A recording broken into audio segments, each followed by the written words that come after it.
A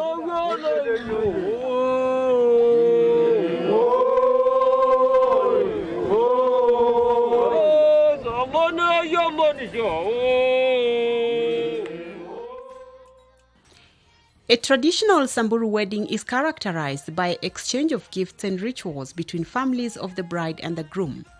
It takes a whole clan to plan for a successful traditional wedding in Samburu, with each group and age set getting involved at different stages.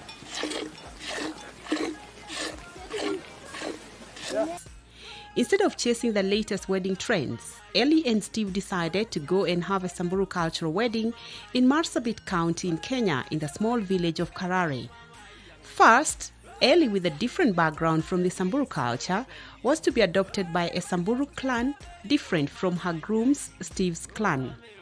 The family that adopted Ellie performed all the rituals that are done to girls from birth to adulthood before marriage.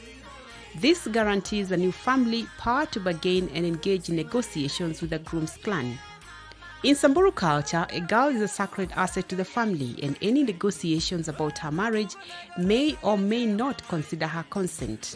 Traditionally, women and girls only do domestic work like cooking, fetching water, and looking after goats and sheep, not far from their homes.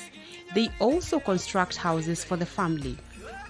On the eve of the wedding, Ellie arrives for her final ceremony, one that is performed in a new house prepared by a few selected women from her new clan. According to the father, some of the rituals done are supposed to give her a complete traditional presentation as a Samburu girl. She puts on special shoes made from cow skin as she awaits the progress of the slaughtered sheep. A thin fatty layer is removed from the intestines and tied on the necks of the mother and daughter as a celebration of a girl born to the family.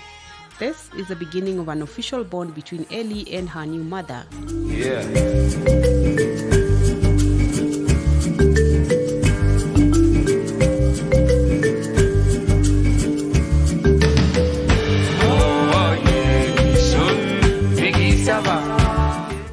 The ceremony then kicks off with traditional prayers and tobacco sharing to bless the event.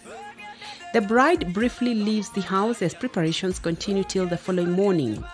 Late at night, another sheep is slaughtered to get a fingering, a very symbolic way of announcing that she is getting married, and now she is to be kept under guard until the arrival of the groom early in the morning.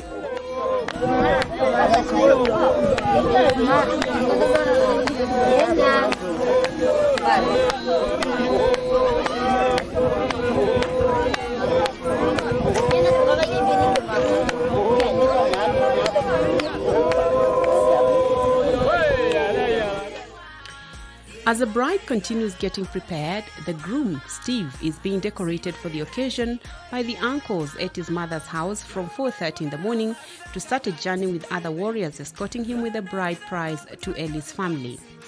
As he prepares to leave, the bride prize is picked from the boma that includes a bull for the bride's father and a special sheep for the bride's mother.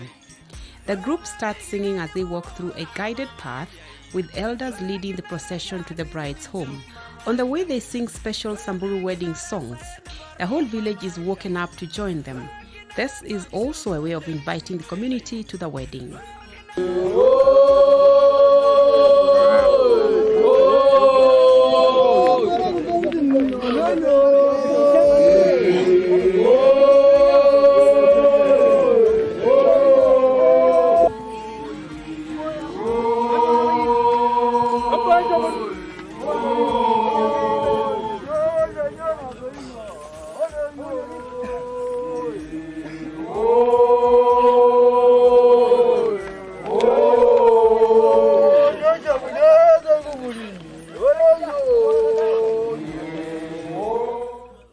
When they arrive, two women receive them and take away their shoes, which will be returned at the end of the ceremony.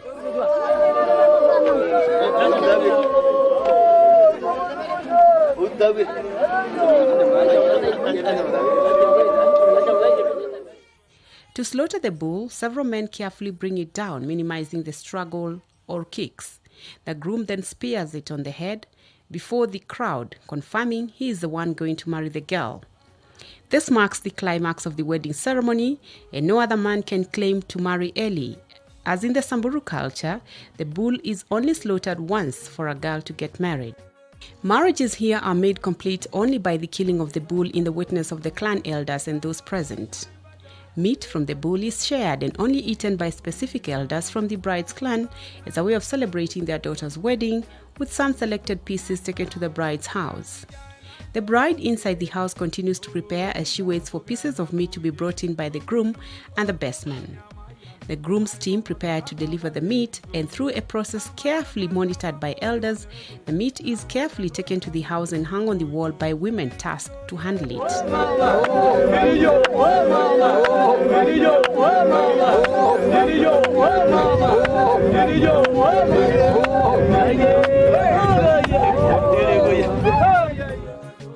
The ceremony continues the whole day with dances and feasting at the bride's home.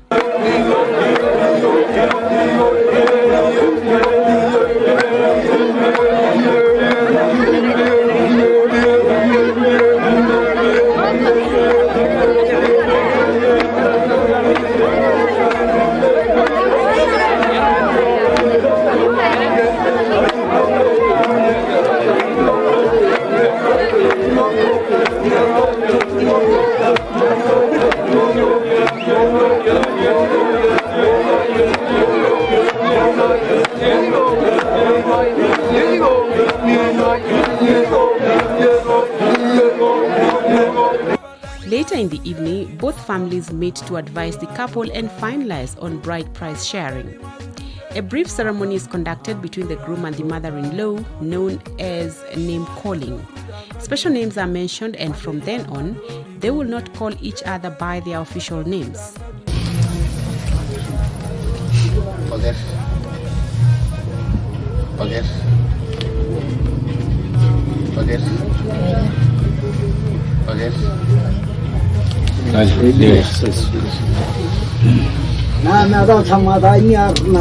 The talks are brief and the groom is allowed to go and come back in the morning to pick the bride. The bride is prepared to leave very early in the morning. Experienced women advise her on how to live with the husband, the norms and the do's and don'ts. They dress her to mark her departure from her mother's home to the new one. The bride and groom live in style, where the husband leads and the wife follows, carrying some milk and a traditional pot on her back. They move a few steps, then sit and stand 4 times as they leave the bride's parental home. This shows they are here for the last time. The elders then give the newlyweds their final blessing and wish them well. That marks the end of the wedding.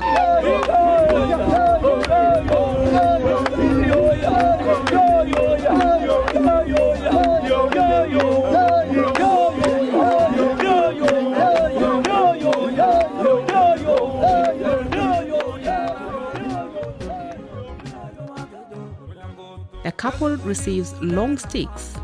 These sticks are a blessing, and they are believed to help them with herding, as the Samburu are mainly pastoralists.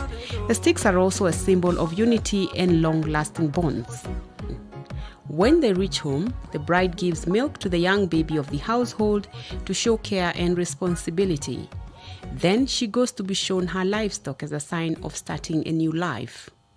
Ellie and Steve finally start a life, only marked with rituals and no signing of papers, as evidence of their marriage, but with rich cultural activities. The wedding remains valid in the Samburu culture.